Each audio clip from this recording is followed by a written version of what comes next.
So, hey guys, today we're going to be calculating every single possible worthwhile hand in this deck.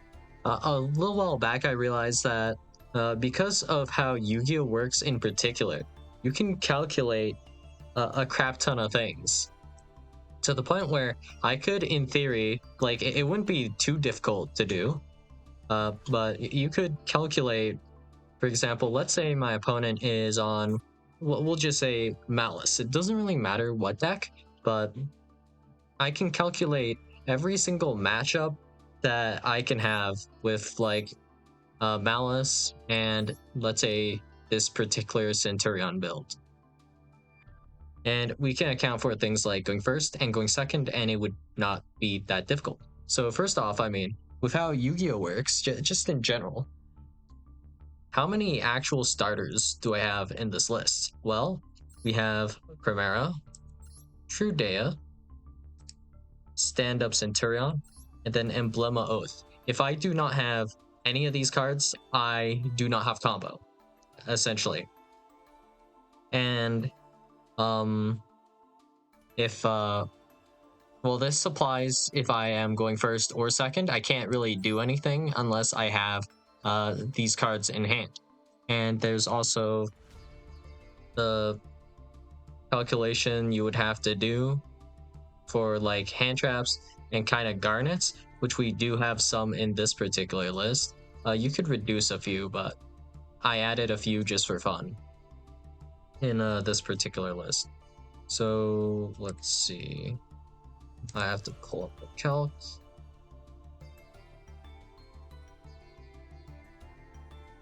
And it's not going to be too interesting, I don't think, but okay, let's say, how many starters do we have again?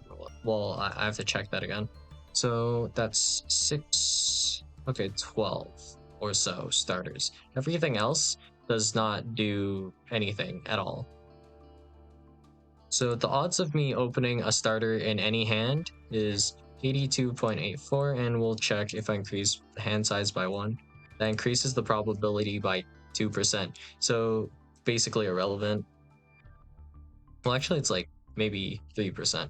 So that means that 18% of the time I will just lose the game on the spot because I just didn't open a starter. So about 1/5 of the time, basically, 1 out of 5 games, I'll just lose immediately on the spot because no starter. So we can just do this with draw sample hand. So this is going to be the first hand. So in theory, the next 4 hands or so, we should have at least 1 starter. So 1 starter here, 2 starter there, 3, 4, and then next hand, probably no starter. Well, it depends, right? And here's the hand. So that was like on, what was it, the 6th or 7th hand? So the 1st and 7th hand, as you can see, we have like no stars, right? Actually, wait, we have stand-up center on here. So not quite. But yeah, we need at least 1 starter to essentially be able to play. So if we don't have at least 1 starter, we cannot play the game 20% of the time. So we can say approximately 4 out of 5 of the games we play will actually be games with that starting point. And we can do the same calc for like a Malice deck essentially.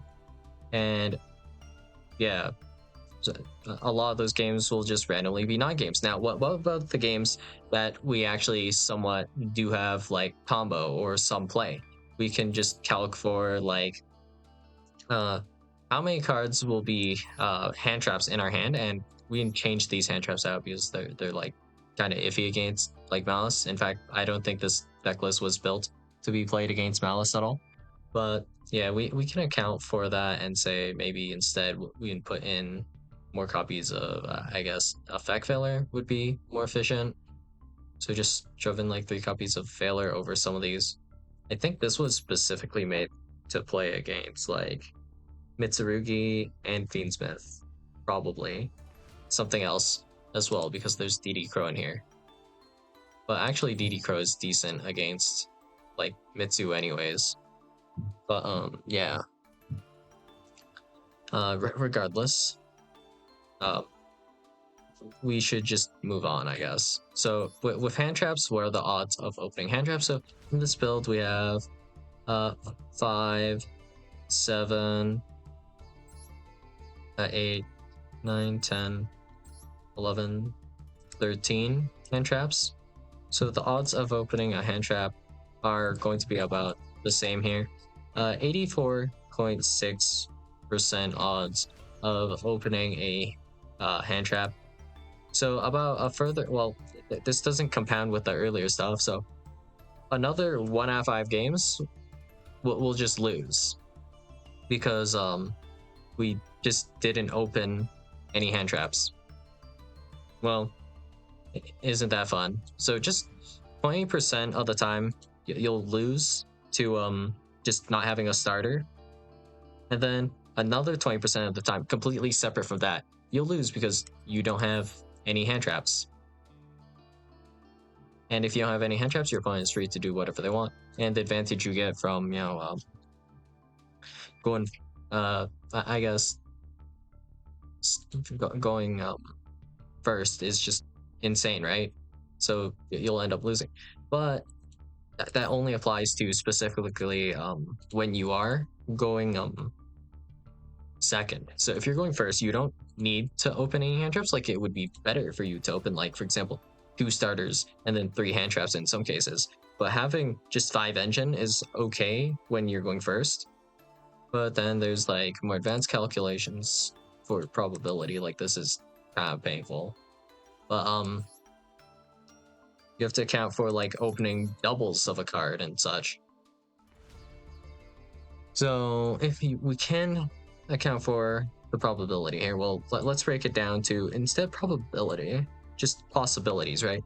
The only time we're actually having a duel is if we open certain starters or certain like hand traps in certain cases. Otherwise, there isn't going to be much of a game. And even if we can break through a board going second, we're just testing somewhat if our opponent has the right hand trap to kind of prevent us from breaking through the board, assuming that there is a world where we can break their board. So for example, let's say the starter I really need to resolve is Primera, but my opponent has maybe like an Imperm or Ash Blossom Joy Spring, in which case I can't resolve this effect at all, and maybe this is my only like starter or only play for that turn, which means I just can't do anything to like break through my opponent's board, even if I were to in theory drop like a Dark Ruler no more or something, if I get like hand trapped. So to do all of these calculations, like it's fairly possible, and it's not as bad as it might seem, because the number of possible things, like, it's not actually that high. So we have 40 cards, right? But these are not even 40 unique cards. We have a couple of 3-ofs and such, right? So if we were to break it down, so let's actually just make a new list altogether for now, right?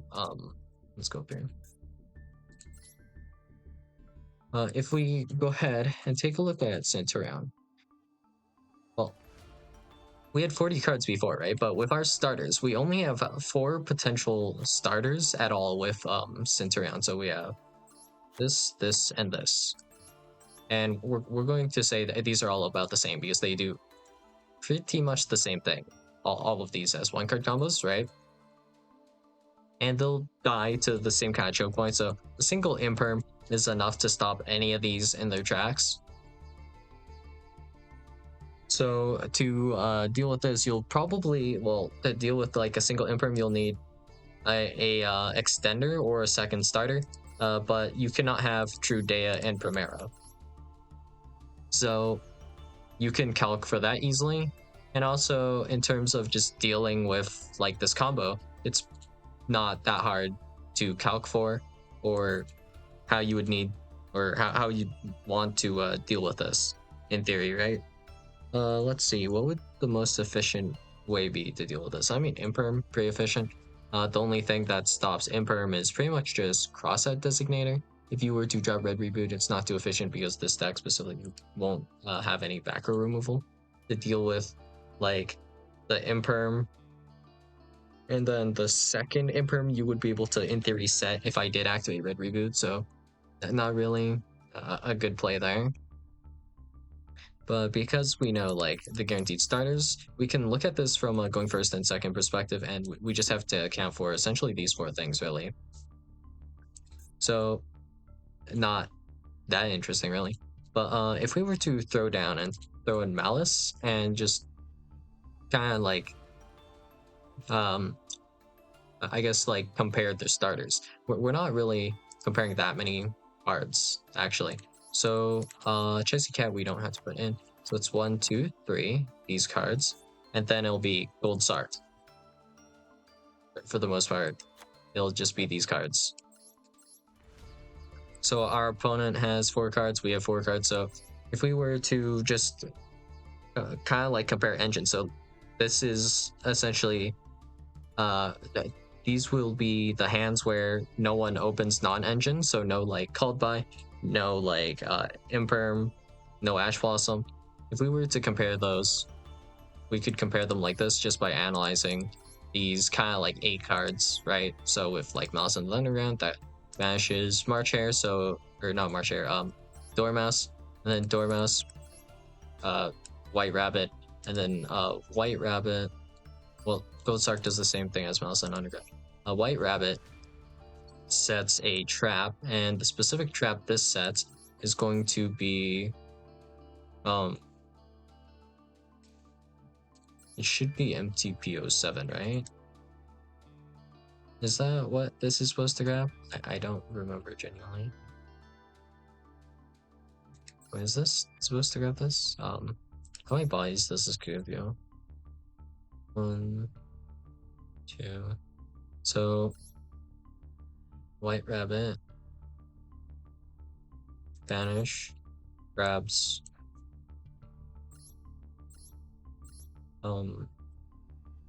March Hare. That's the only thing you could grab in theory if you normal summon this, right? So no, this line is just terrible. I think you're supposed to actually grab TB11, right? And then you're supposed to banish White Rabbit, Dormouse, link into Splash Mage, I think. And then you go into White Binder. White Binder banishes the Dormouse. Then you Dormouse effect to banish a guy from deck, I think.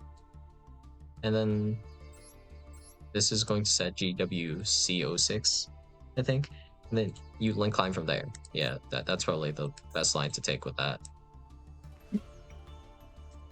So that makes sense, I guess.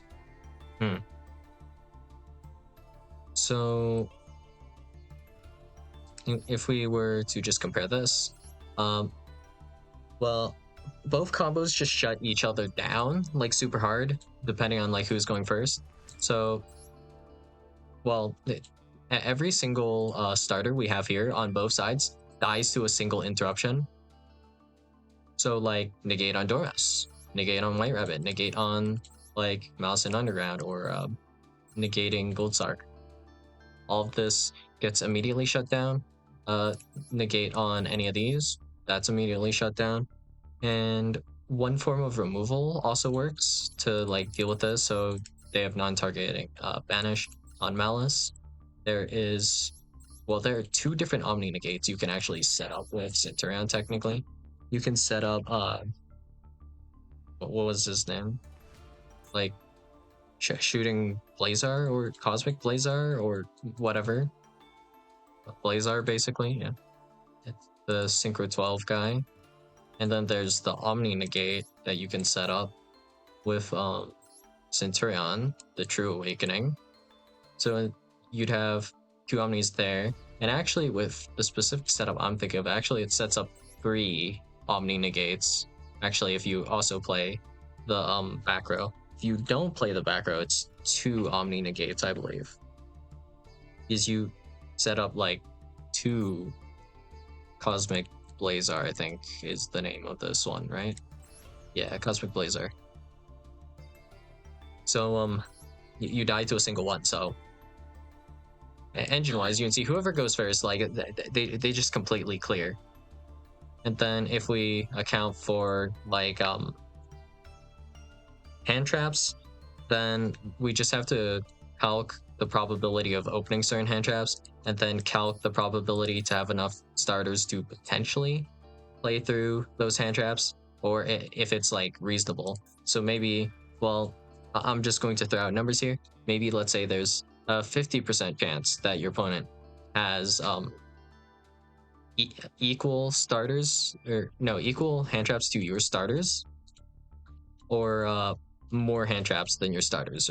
Like, we can account for that possibility, because, well, we only have to care about starters, because if we don't have these starters, these decks genuinely don't do anything. Like, if Malice were to just drop Imperm and Dominus cards like 5 times on you, but they don't normal summon a Malice monster, they're actually still losing, right? So if I were to just normal summon Trudea, then this gets negated like 5 times, well, every single additional turn I'm drawing more cards, I can then normal summon Primera. I can then activate Stand Up Centurion or whatever, right?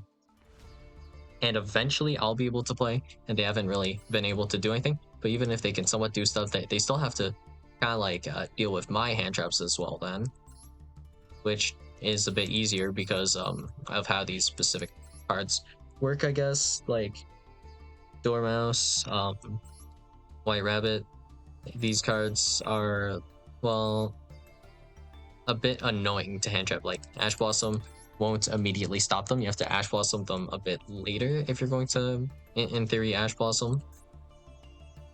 So annoying stuff, but very calculatable. So the possibilities, like if we were to just break down how this matchup goes, though, like we can simply say for the most part, whoever goes first just wins. Yeah, not that interesting. Aside from that, then it comes down to the probabilities of like hand traps versus, well, it's mostly going to be if they have more hand traps than you have starters, because every one of these like starters can also work as extenders. Well, not literally everyone, but like most of these will be able to work as additional like starter extenders. And as like starters extenders, you want, I guess, hand trap those cards as well, I suppose. And then if you're able to do so, then maybe your opponent won't be able to play, and you'll be doing better. And maybe then you'll be able to play if you didn't get hit by the 1 in 5 chance that you didn't open like any starters, which is like a genuine issue, I guess. With Malice in particular, if we're going with like very Malice pure, like very pure Malice, I think it's still around the same amount, but yeah, you just have like a 1 in 5 chance to not have any starters, like, at all. What's even funnier though, I think, like with Malice in particular, they were like, a lot of people were playing a build where you just don't even run TB11, which means White Rabbit isn't a 1-card combo, is it? Without TB11, what can you even do with this? If you bash this, the special summons itself back, I guess, and then you can go grab, I think it's March Hare. March Hare banishes White Rabbit, I think. Then you can link the 2 of these off for a Splash Mage, I guess. Splash Mage brings back a Malice monster, and then you can go into a Malice Link 3. But was that the actual line people were doing? When you could just be playing TB11? Which isn't that even that bad to open, to be honest, because you can just set this card and then activate it on the turn it's set anyways. And it plays around Imperm also, so it's like not even that bad. Arguably, in some cases, you could say it's better than Malice in the Mirror. Well, not every case, but some cases, for sure, right?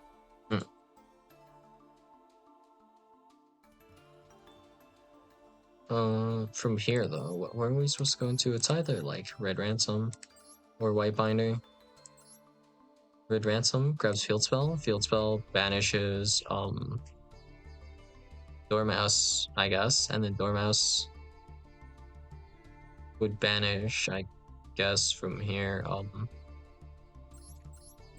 Chesky Cat?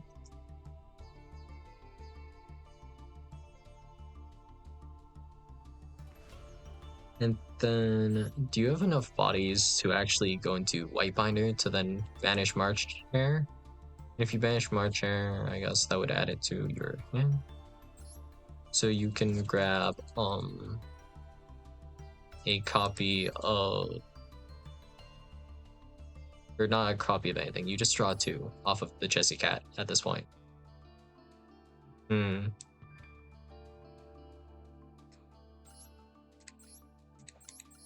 mean, you're just down material. Well, whatever the case. It's very just possible to solve Yu-Gi-Oh! But that's mostly what I want to say today. So, yeah, that's all I got for you guys today, and I'll see you guys in the next video. Bye.